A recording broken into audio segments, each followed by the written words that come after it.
Good morning everyone and welcome back to selection Adda. उम्मीद है कि आप सभी की तैयारी अच्छे से चल रही होगी। आप सभी पूरा पूरा ध्यान दे रहे होंगे अपनी तैयारी को। तो डेट है आज की 1 दिसंबर और शुरू करते हैं आज के करंट अफेयर्स के साथ।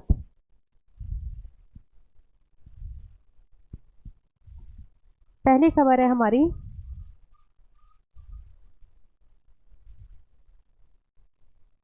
टाटा टेक्नोलॉजी का एक आईपीओ लॉन्च हुआ है, उसके बारे में। तो आखिर इसके बारे में क्या चर्चा है वो देख लेते हैं। Recently Tata technologies from Tata group releasing its IPO and being the first company of Tata group to float an IPO in nearly 2 decades. यानी कि पिछले 20 सालों के अंदर जो टाटा ग्रुप है उसमें टाटा टेक्नोलॉजी ने अपना पहली बार आईपीओ जारी किया है। ठीक है, और ऐसा करने वाली ये टाटा ग्रुप की पहली कंपनी बन गई है पिछले 20 साल के अंतर्गत। अगर बात चली है आईपीओ की तो इसी के साथ एक और टर्म आता है आईपीओ एंड एफपीओ। आखिर क्या है ये दोनों, इनके बारे में देख लेते हैं क्या होता है आईपीओ और क्यों निकाला है टाटा कंपनी ने अपना आईपीओ। तो IPO stands for initial public offering and this is the first time the company goes public. यानी कि इस टाइम पे क्या होता है, कंपनी कुछ अपना फंड रेज करने के लिए, कुछ पैसे इकट्ठे करने के लिए अपने कंपनी के पहली बार कुछ शेयर जारी करती है मार्केट में। उसके थ्रू क्या होता है, पब्लिक उन शेयर्स को खरीदती है और जिसके थ्रू जो कंपनी है उसके पास कुछ फंडिंग आती है। इस तरीके से वो national stock exchange and Bombay stock exchange में अपना नाम भी रजिस्टर करवाती है पहली बार। किसमें, आईपीओ में, इनिशियल पब्लिक ऑफरिंग। एंड इसके बाद जो आगे फर्दर कंपनी अपने जो शेयर निकालती है इसके बाद में, तो उनको बोलते हैं फॉलो ऑन पब्लिक ऑफरिंग। यानी सबसे पहले क्या निकलता है, इनिशियल पब्लिक ऑफरिंग आईपीओ। इसी तरीके से अगर आगे जाके कंपनी को अपने और फंड रेज करने हैं तो वो निकालती है एफपीओ, यानी कि फॉलो ऑन पब्लिक ऑफरिंग। इसमें क्या होता है, इसमें कंपनी पहली बार स्टॉक एक्सचेंज में अपना नाम रजिस्टर करवाती है and follow on public offering में वो ऑलरेडी रजिस्टर्ड होती है। ठीक है, तो ये होते हैं आपके एफपीओ एंड आईपीओ। अगली खबर है हेनरी किसिंजर के बारे में। कौन थे आखिर ये, तो ये एक अमेरिका के महान कूटनीतिक और फॉर्मर नोबेल प्राइज विनर थे। कौन, Henry Kissinger ji. Henry Alfred Kissinger, a controversial Nobel prize winner and diplomatic powerhouse, died on Wednesday. तो हाल ही में इनका कल के दिन निधन हो गया है 100 वर्ष की आयु में हेनरी किसिंजर जी का। कौन थे ये, नोबेल पीस प्राइज विजेता थे, फॉर्मर, और उसके अलावा यूएस के एक बहुत बड़े राजनीतिक भी थे। He was the former U.S. Secretary of State who played a pivotal and polarizing role in U.S. foreign policy during the Cold War era। तो जिस टाइम कोल्ड वॉर चल रही थी रशिया और यूएस के बीच में, उन्होंने अपना एक जो अमेरिका की विदेश नीति थी उन्होंने उसमें अपना एक काफ़ी महत्वपूर्ण प्रभाव छोड़ा था वहाँ के सेक्रेटरी ऑफ स्टेट के पद पर रहते हुए। कब जन्म हुआ था इनका जन्म हुआ था 1923 में। कहाँ पर, जर्मनी में। और जर्मनी से 1938 में ये अपनी फैमिली के साथ यूएस में आए थे। एंड इसके बाद इन्होंने अपनी लाइफ में काफ़ी तरक्की की एंड 1969 में इन्हें वहाँ का नेशनल सिक्योरिटी एडवाइज़र बना दिया गया। आप सभी कमेंट में मुझे बताएंगे कि भारत के नेशनल सिक्योरिटी एडवाइज़र स्टैम्प पर कौन है। ठीक है, बहुत फेमस हस्ती है, इन सभी के बारे में आई होप आप सभी को पता होना चाहिए। एंड इसके बाद 1973 में he was awarded a Nobel peace prize winner. 1973 में इनको शांति का नोबेल भी दिया गया था। ये रहे हेनरी किसिंजर जी। माइकल डगलस, इनके बारे में जब मैंने 54th फिल्म फेस्टिवल की बात की थी स्टार्टिंग में, उसी टाइम भी चर्चा की थी कि इनको सत्यजीत रे लाइफ टाइम अचीवमेंट अवार्ड दिया गया है, जो कि इस फिल्म फेस्टिवल का सबसे बड़ा अवार्ड माना जाता है। Hollywood actor and Producer Michael Douglas was honored with the prestigious Satyajit Ray Lifetime Achievement Award for Excellence in Cinema at the 54th International Film Festival of India। तो इनका आयोजन कहाँ किया गया था? International film festival of India का recently ही गोवा में किया गया था, और अभी 10 दिवसीय ये फंक्शन था जो कि अभी रिसेंटली खत्म हुआ है, जिसमें माइकल डगलस जी को सत्यजीत रे लाइफ टाइम अचीवमेंट अवार्ड से सम्मानित किया गया। इसके अलावा और जो महत्वपूर्ण पुरस्कार दिए गए हैं उनको देख लेते हैं। Golden peacock award for best film, यानी कि इस अवार्ड शो में बेस्ट फिल्म किसको माना गया? तो एंडलेस बॉर्डर्स नाम की मूवी थी, इसको वहाँ पर बेस्ट फिल्म का खिताब मिला। इसके अलावा इसी मूवी के एक्टर थे पौरिया दाहिमी जी, इनको इसी फिल्म के लिए बेस्ट एक्टर का अवार्ड भी दिया गया। अगर बेस्ट ओटीटी सर्विसेज अवार्ड की बात की जाए तो इंडिया में रिलीज हुई थी पंचायत की सीजन 2, उसको दिया गया है बेस्ट ओटीटी सीरीज का award.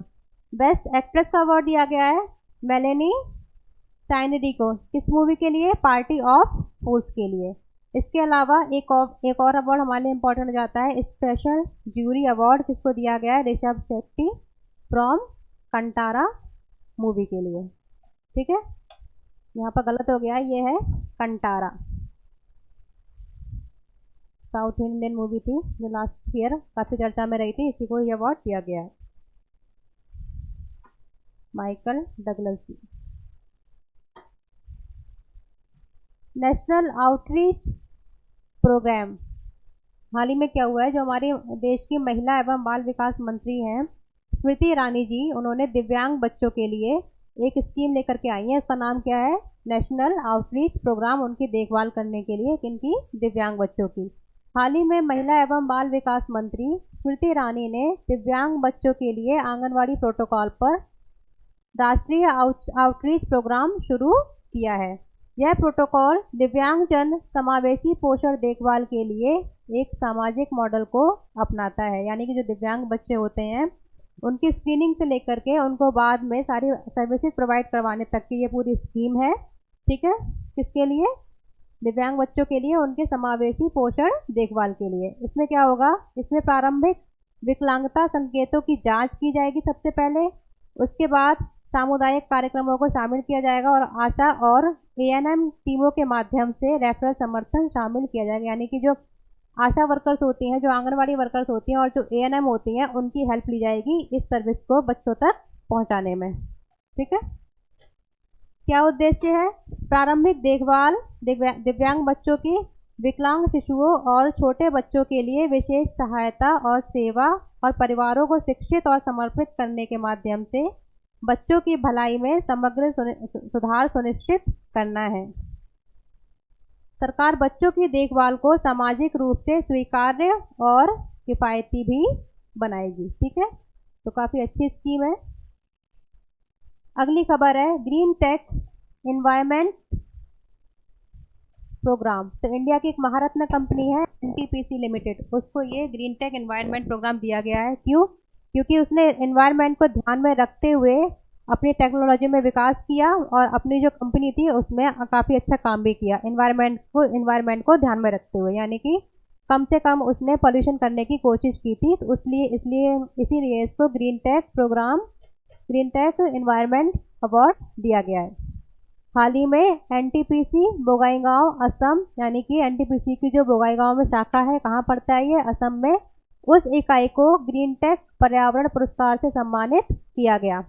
This award recognise responsible and innovation practices that promote sustainability by reducing environmental impact, providing long term benefits for society. NTPC Bogaigaon receiving this award is a treatment to its commitment towards environmental steward and social responsibility। NTPC Bongaigaon को इन पुरस्कारों को प्राप्त करना पर्यावरण प्रबंधन और सामाजिक जिम्मेदारी के प्रति इसकी प्रतिबद्धता का प्रमाण है। यह पुरस्कार किस लिए दिया जाता है? तो सतत विकास यानी कि सस्टेनेबल डेवलपमेंट प्रैक्टिसेस जो कंपनियां अपनाती हैं उनको उनके प्रति समर्पण दिखाती हैं और समुदायों पर जिसका एक पॉजिटिव इम्पैक्ट पड़ता है उन कंपनियों को ये अवार्ड दिया जाता है। अगर एनटीपीसी की बात की जाए तो ये भारत की सबसे बड़ी विद्युत कंपनी है, ये सभी आप जानते हैं, नेशनल थर्मल पावर कॉर्पोरेशन नाम है इसका। एक महारत्न कंपनी है जिसकी स्थापना 1975 में की गई थी। इंडियन ओशियन ट्यूना कमीशन, हाल ही में हिंद महासागर ट्यूना आयोग की बैठक का आयोजन 28 नवंबर से 2 दिसंबर तक मुंबई में किया जा रहा है। मेनली क्या है, जो इंडियन ओशियन के आसपास के कंट्रीज हैं जहाँ पर ट्यूना फिश और इसके अलावा कुछ और फिश है जिसको इस कैटेगरी में शामिल किया गया है, वो पाई जाती हैं, उन देशों का मिलाकर समूह है। किस लिए? ट्यूना फिश के जो व्यापार है उसको बढ़ावा देने के लिए। इसमें कौन कौन कंट्री शामिल हो सकती हैं? मेनली जो इंडियन ओशन से रिलेटेड कंट्री है वो, इसके अलावा जो जो कंट्रीज यूएन के मेंबर हैं उनको भी इसमें शामिल किया जा सकता है। टोटल इसमें कितनी कंट्रीज हैं? टोटल इसके मेंबर हैं 31 कंट्रीज। यह बैठक डाटा संग्रह और सांख्यिकी पर हो रही है। इसने दुनिया भर से टूना मछली पालन के क्षेत्र में प्रसिद्ध वैज्ञानिकों और विशेषज्ञों को साथ लाया है। ट्यूना के व्यापार का अनुमानित वार्षिक मूल्य 41 बिलियन अमेरिकी डॉलर है। तो आप देख सकते हैं व्यापारिक मूल्य इसका कितना ज़्यादा है ट्यूना फिश का। बैठक में इंडोनेशिया, फ्रांस और स्पेन, यूरोपीय संघ के अन्य देश, Sri Lanka, Iran, Japan, Thailand, Seychelles, Tanzania, Oman और भारत के प्रतिनिधियों ने भाग लिया है। आप देख रहे होंगे इसमें फ्रांस और स्पेन की, तो आप जानते हैं इंडियन ओशियन में फ्रांस और स्पेन की बहुत सारी छोटी छोटी आइलैंड कंट्रीज हैं जो इनके कब्जे में आती हैं, तो इस वजह से फ्रांस और स्पेन भी इसका हिस्सा बन जाते हैं। कब इसकी स्थापना हुई थी इंडियन ओशियन ट्यूना कमीशन की? तो 1993 में इसकी स्थापना की गई थी। कल मैंने आप लोगों को एक क्वेश्चन दिया था, इस क्वेश्चन का जवाब आज हम लोग देखते हैं क्या होगा। गोल्डन क्रिसेंट क्षेत्र में इनमें से कौन सा देश शामिल नहीं है? तो आप सभी जानते हैं कि दो वर्ड होते हैं, golden crescent and golden triangle. ये दोनों ही जो दो तरह के कंट्रीज हैं, इनमें क्या होता है, इनमें अफीम का काफ़ी ज़्यादा उत्पादन पाया जाता है और ये दोनों ही जगह इंडिया को दोनों तरफ से ईस्ट एंड वेस्ट साइड में घेरे हुए हैं। ठीक है, अगर गोल्डन क्रिसेंट की बात की जाए तो इसमें शामिल हैं पाकिस्तान, अफगानिस्तान एंड ईरान। ठीक है, ये 3 कंट्रीज होती हैं जो गोल्डन क्रिसेंट में शामिल होती हैं। तो कौन सी नहीं है? सऊदी अरब। अगर गोल्डन ट्रायंगल की बात की जाए तो इसमें है म्यांमार, थाईलैंड, लाओस। ये कंट्रीज हैं जो भारत को ईस्ट की तरफ से घेरे हुए हैं। तो इसका मतलब है कि भारत में दो तरफ से अफीम की जो तस्करी होती है उसका खतरा होता है। किसकी वजह से? एक तरफ तो गोल्डन क्रिसेंट की जो कंट्रीज हैं उनकी वजह से, और दूसरी तरफ गोल्डन ट्रायंगल की जो कंट्रीज हैं उनकी वजह से। ठीक है,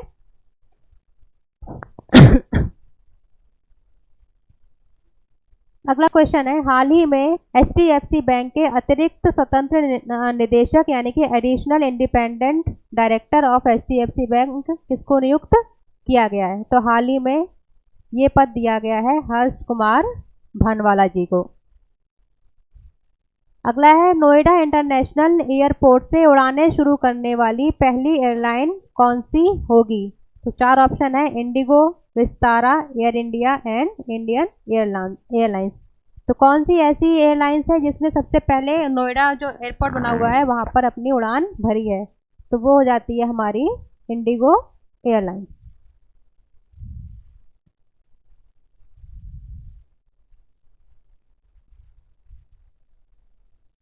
अगला ये आपका होमवर्क क्वेश्चन है, किस स्थान को दक्षिण भारत का मैनचेस्टर भी कहा जाता है? 4 ऑप्शन है आपके सामने, मदुरै, कोयम्बटूर, तिरुवनंतपुरम एंड बेंगलोर।